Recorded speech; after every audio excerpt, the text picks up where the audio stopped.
et bonjour. Aujourd'hui, juste un rappel par rapport au stress. Le stress, quelquefois, dans le boulot, dans certaines choses, c'est bien, ça va être utile, ça va être un stress positif, ça va vous amener à vous dépasser. Mais, souvent, et surtout dans notre monde où tout va très très très très vite, les joies, les peines, les souffrances, les angoisses, tout va très très vite, le stress peut vite prendre de l'ampleur.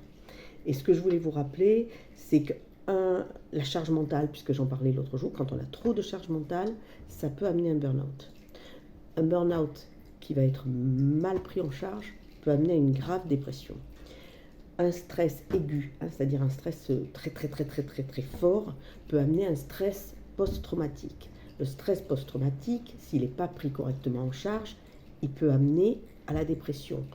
Un long stress aussi sur une longue durée, sans pic, pas aigu mais long, peut amener également à une dépression. Ce que je veux vous dire, c'est que finalement, la dépression, elle est en bout de chaque chaîne si on n'y prend pas garde. Voilà. Et donc, qu'est-ce qu'il faut faire? Ce fichu, lâcher prise, c'est-à-dire, ah oui, mais alors vous allez me dire, oui, mais alors moi, quand je suis en période de stress comme ça, je ne peux pas.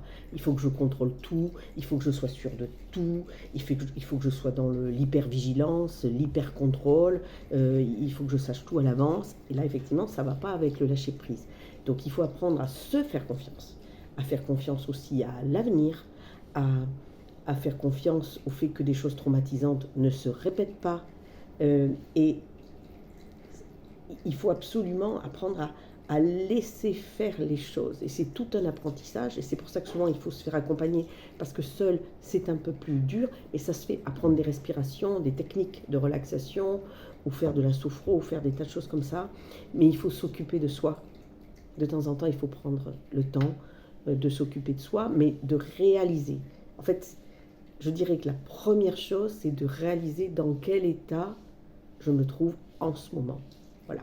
Combien d'angoisses j'ai par jour, combien de pics de stress j'ai par jour, combien de fois je me sens ruisselée, combien de fois je me sens rougir, combien de fois...